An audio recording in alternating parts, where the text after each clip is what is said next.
आज हम पृथ्वीराज चौहान के बारे में बात करेंगे। पृथ्वीराज चौहान चौहान वंश के जो है चौहान वंश के एक प्रमुख शासक थे।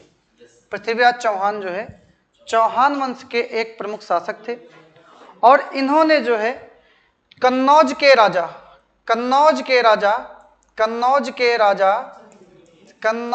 राजा जयचंद की पुत्री से जयचंद की पुत्री संयोगिता से विवाह कर लिया था। जयचंद की पुत्री संयोगिता से विवाह कर लिया था और संयोगिता का जो है इन्होंने अपहरण किया था। यह हमको पता चलता है पृथ्वीराज रासव नामक रचना से, जो चंद्रबरदाई जी के द्वारा लिखित है। और जयचंद ने इस जो है अपमान का बदला लेने के लिए पृथ्वीराज चौहान के साथ छल करने के लिए सोचा। अब पृथ्वीराज चौहान क्या करते हैं कि पृथ्वीराज चौहान संयोगिता से विवाह करके पुनः दिल्ली चले जाते हैं और उस दिल्ली पर शासन करते थे। तो पृथ्वीराज चौहान का जो शासन क्षेत्र है कौन सा है? दिल्ली है। और ये पृथ्वीराज चौहान, दिल्ली के पृथ्वीराज चौहान ना तो प्रथम है ना तो द्वितीय है। मैं जिनकी बात कर रहा हूं ये पृथ्वीराज चौहान तृतीय हैं। ये पृथ्वीराज चौहान कैसे हैं? तृतीय पृथ्वीराज चौहान है। होता यह है कि मोहम्मद गोरी के द्वारा उस समय भारत पर आक्रमण किया जाता है। उसके पहले भी भारत पे बहुत सारे इस्लामिक आक्रमण हुए। इस्लामिक आक्रमण जैसे 712 ईस्वी में भारत पर पहला मुस्लिम आक्रमण, भारत पर पहला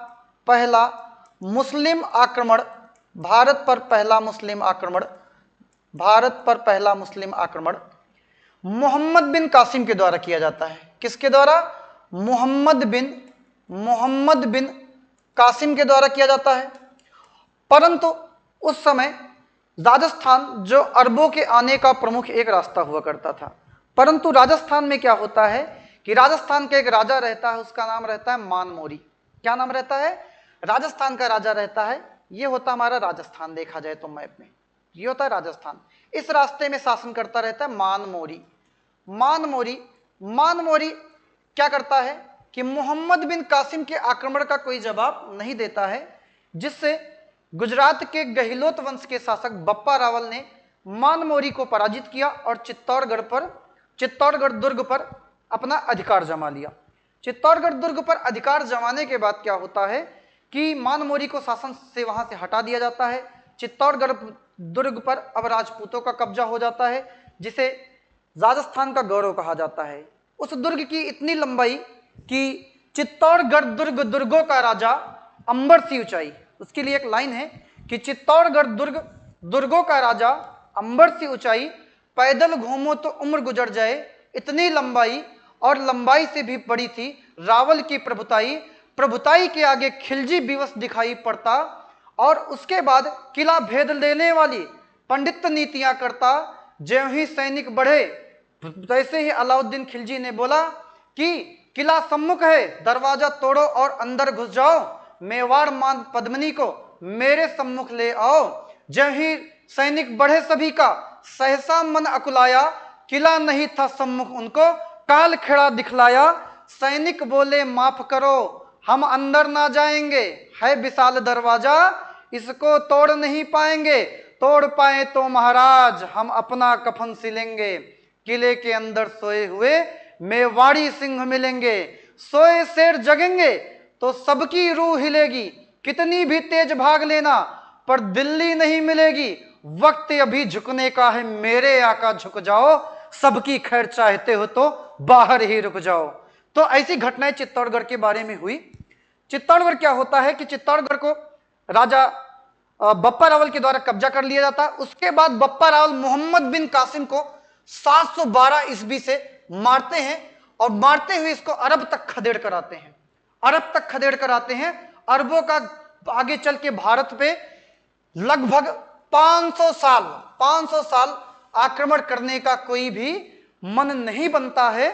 और उसके बाद आखिरी अरब आक्रमणकारी, मुस्लिम आक्रमणकारी कौन आता है? मोहम्मद गोरी आता है।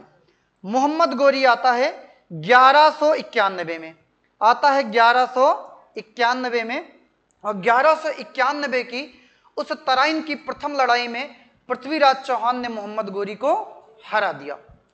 जो मैंने पीछे बात की कि मैं यहाँ का इतिहास कहाँ पीछे चला गया, उसका तात्पर्य यह है कि अरबों के आक्रमण करने की हिम्मत कैसे आई। उसके पहले इतिहास में अरबों को जब बप्पा रावल ने मारा तो 500 साल भारत की ओर उन्होंने सर नहीं देखा।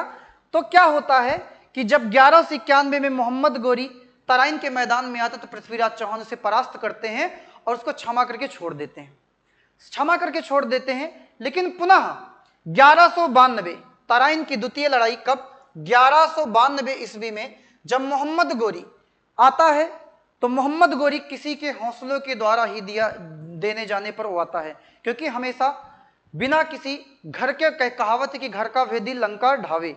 जब तक जयचंद उनको कहता है कि आप आक्रमण करिए, पृथ्वीराज चौहान के विरुद्ध मैं आपका समर्थन दूंगा, आपको अपना समर्थन दूंगा, मोहम्मद गोरी अपनी सेना लेकर आता है 1192 में तराइन के द्वितीय युद्ध में, तराइन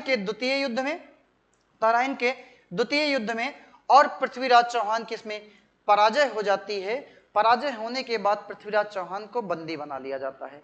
बंदी बनाने के बाद क्या होता है, पृथ्वीराज चौहान को वो अपने साथ अफगानिस्तान बंदी बनाकर ले जाता है, उनकी दोनों आंखें फोड़वा देता है। आंखें फोड़वाने के बाद जो है उनको वहीं कारागार में डाल देता है।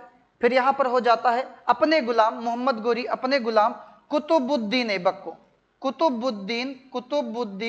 ऐबक को यहाँ पर गद्दी पर बिठा देता है, दिल्ली की गद्दी पर।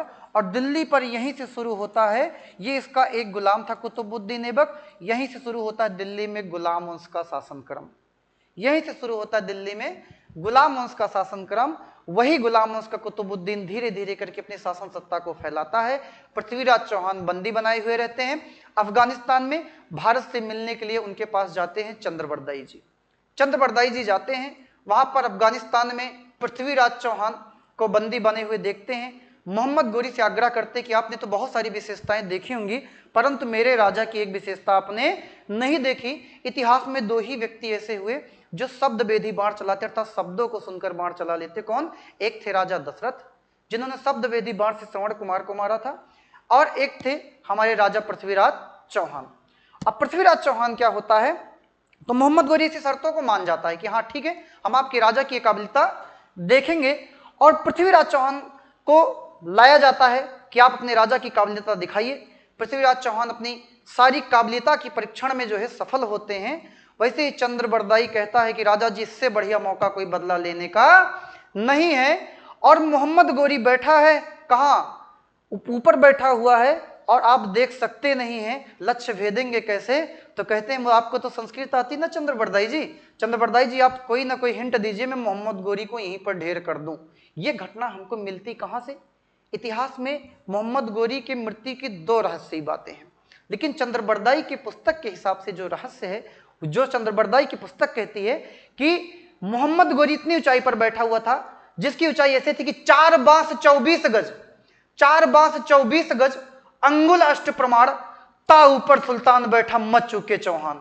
और वैसे ही पृथ्वीराज चौहान अपने धनुष का संधान करते हैं और सीधा मारते मोहम्मद गोरी धराशायी हो जाता है वहां से, और यहीं से मोहम्मद गोरी का खात्मा होता है। और पृथ्वीराज चौहान और चंद्रबरदाई सोचते हैं शत्रुओं के हाथों से मृत्यु को प्राप्त करना इससे अच्छा, खंजर निकालते हैं, दोनों लोग आपस में ही मार लेते हैं। और यहीं से पृथ्वीराज चौहान की जीवन लीला समाप्त होती है, मोहम्मद गोरी की भी जीवन लीला समाप्त होती है। अब हम अफगानिस्तान छोड़कर आते हैं भारत में गुलाम वंश की ओर। आज के लिए इतना ही, फिर मिलते हैं अगली क्लास में, तब तक के लिए धन्यवाद।